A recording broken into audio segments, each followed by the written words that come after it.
Bienvenue à toutes et à tous, je suis Marius, j'espère que vous allez bien. Bien évidemment, je vous retrouve pour vous parler du dernier chapitre de One Piece et comme d'habitude, il y a pas mal de choses à relever. Et dire qu'il va falloir attendre 3 semaines pour voir la suite, ça va être long, oui, mais c'est surmontable. Alors avant de rentrer dans le vif du sujet, un mot sur la première page, bien évidemment. Nous n'avons pas la suite des mini-aventures de Yamato, mais une jolie page en couleur où l'on retrouve les Mugiwara avec Vegapunk, Kuma et Bonnie prenant du bon temps. Bon, maintenant que ceci est dit, passons au chapitre. Le chapitre commence avec Saint-Mars qui a réussi à passer le frontière d'Homme sans problème. Nous découvrons que Rob Lucci a tenu le coup face à l'attaque ultime de Zoro, nous montrant qu'on l'avait tous sous-estimé. Quand je dis tous, c'est clairement tous, hein. Moi la première, honnêtement. Jinbei a créé un nuage de poussière pour distraire Lucci et entraîne Zoro de force vers le Thousand Sunny. En effet, Jinbei a été horrifié en sentant le haki de Mars, l'homme oiseau. Ce dernier prend ensuite les infos dont il a besoin auprès de Lucci, des infos concernant York. Rob Lucci, fidèle chien du gouvernement mondial jusqu'au bout, ça les gars, ça ne change pas. Néanmoins, il est intéressant de le voir demander à Mars d'épargner Kaku. C'est intéressant parce qu'il sait donc faire preuve d'empathie. Et croyez-moi, je n'aurais jamais cru ça de lui. Non, mais connaissant le personnage qu'est Rob Lucci, évidemment, c'est quand même un petit peu étonnant à voir, n'est-ce pas? Le fait qu'il tienne à son collègue, c'est étonnant, on est d'accord. Et moi, je trouve ça beau parce qu'il n'est pas totalement irrécupérable. Enfin, bon, c'est juste une qualité, quoi. Parce qu'au final, c'est toujours une baltringue, et ça change pas. Hein. Je pense toujours ça de lui, par contre. Hein. On retourne ensuite sur Luffy, Dory et Brogy. La forme Gear 5 de Luffy semble faire référence à un des dieux d'Elbaf. Quand les deux géants en parlent, Luffy ne comprend pas, mais dit qu'ils en parleront plus tard. Maintenant qu'ils ont récupéré Luffy, Dory et Brogy sonnent la retraite. Cela contrarie Warkuri qui balance une puissante décharge de haki des rois. Il se lance à l'assaut contre Luffy, mais est stoppé net par les deux géants. On découvre que Warkuri est capable de transformer ses défenses en lames. Non mais les gars, c'est sûr, ce ne sont pas des fruits du démon qu'ils ont ces mecs-là. Pour moi, c'est clair et net, parce que comme je vous l'ai dit la semaine dernière, Oda leur aurait dit Fissa. Alors qu'à la place, il les nomme Gyuki et compagnie. Non, pour moi, clairement, ce ne sont pas des pouvoirs de fruits du démon. Alors, allez savoir si ce sont de vrais démons ou si c'est le pouvoir d'Imu ou un truc du genre Vegapunk et ses 6 satellites. Bah, peut-être que Imu, c'est pareil d'un sens avec les doyens. Enfin bon, j'imagine que c'est pas la première fois que vous entendez parler de cette théorie, mais c'est intéressant à relever et c'est clairement pas con.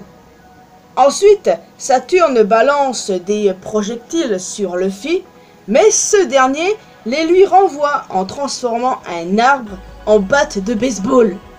Encore une jolie référence à Tom et Jerry les amis, et j'adore ça.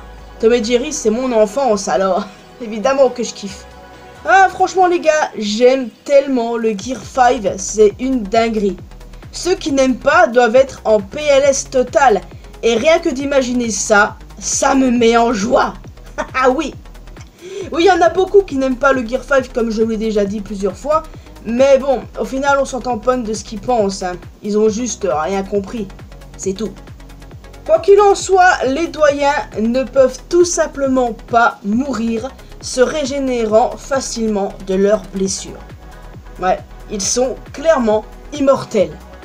D'ailleurs, est-ce que vous voulez que je fasse une vidéo sur Imu et les doyens, mais genre en essayant d'expliquer ce que je vous ai dit précédemment, les doyens qui sont des parties d'Imu, tout ça, est-ce que vous voulez que je le fasse? Je sais pas si je le ferai parce que d'autres l'ont fait avant moi, mais je dis pas non à tenter. Enfin bref. Le groupe de Bonnie atteint le navire, mais est confronté aux vice-amiraux Red King, Guillotine et Pomsky. Tandis que Mars essaye de savoir, auprès de York, où se trouve la salle d'où est émise la vidéo de Vegapunk.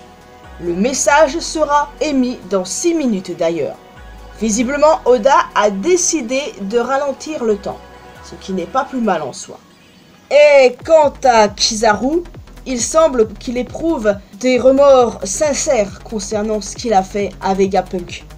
Il affirme que ses blessures sont profondes, demandant à être seul pour se reposer. On voit bien qu'il éprouve de la culpabilité. Les blessures qui lui font mal, c'est pas les blessures physiques, mais les blessures de ce qu'il a fait. Vous voyez? D'accord, je n'aime pas Kizaru, chien du gouvernement jusqu'au bout, mais effectivement, ça a dû être dur pour lui de faire ça, surtout que Vegapunk était un ami proche pour lui. Donc, au final, c'était bien plus dur qu'on ne le pense, on le juge et tout, mais... Enfin bon, t'as choisi d'être un chien du gouvernement, écoute. Et le chapitre se termine par l'arrivée du robot géant qui a agi lors du siècle oublié. Je vous l'avais dit, ça fait des semaines que j'en parle, mais de toute manière, j'étais pas la seule à le dire. De plus, il s'excuse auprès de Joy Boy, tout comme Zunesha l'a fait avant lui. Mais de quoi il s'excuse au juste? A-t-il trahi d'une manière ou d'une autre Joy Boy? Pas impossible. Hâte d'en savoir davantage sur Joy Boy, les amis. Pour moi, c'était un géant, d'où le chapeau de paille géant. Et il est possible, je dis bien il est possible, qu'il avait son propre équipage à l'époque. Zunesha, le robot géant, et possiblement la reine Lily. Vous savez, Nefertari dit Lily, l'ancêtre de Vivi. Moi je dis pourquoi pas, c'est pas impossible. Et n'hésitez pas à me donner votre avis en commentaire. Alors, on va avoir 3 semaines de pause. Ça va être compliqué, mais comme je l'ai dit, ce n'est pas insurmontable. On a l'animé en plus de ça, alors bon, on n'est pas perdu. Et puis, franchement, comme je l'ai déjà dit, Oda a besoin de cette pause. Il la mérite. S'il venait à prendre une pause d'1 an, par exemple, eh bien, croyez-moi, ça ne me dérangerait pas. Alors oui, 1 an sans One Piece, c'est très dur, mais très honnêtement, la santé avant tout, les gars. Moi, je ne suis pas égoïste comme tous ces débiles là qui gueulaient juste parce que Oda a pris une pause de 3 semaines. Il y en a beaucoup qui gueulent en disant qu'Oda, il prend de plus en plus de pauses, qu'il est finito et tout le bordel. Mais je pense qu'il s'agirait de se calmer déjà pour commencer parce que le travail de mangaka, c'est pas aussi facile qu'ils le croient. Alors, moi, tout ce que j'ai à leur dire, c'est de fermer leur boca, c'est tout. Simplement. En tout cas, cette pause est méritée et j'ai hâte que ces 3 semaines passent. Mais si il prend un peu plus que 3 semaines, encore une fois, ça ne dérangera pas.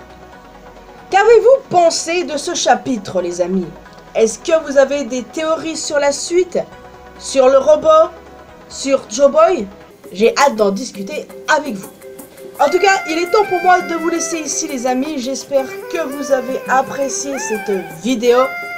Évidemment, comme je l'ai dit, n'hésitez pas à me donner vos retours sur ce chapitre, hein, et vos petites théories sur la suite. Et si vous voulez que je fasse une vidéo sur Imu et les 5 doyens, je ne sais pas si je la ferai, je vous le dis tout de suite.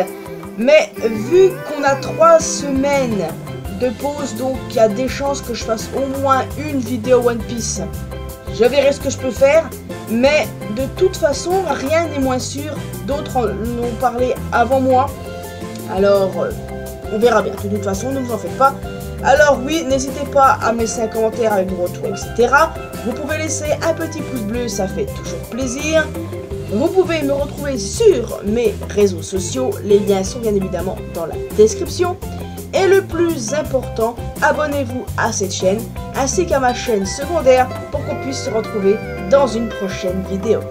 Et n'oubliez pas d'activer la cloche notification.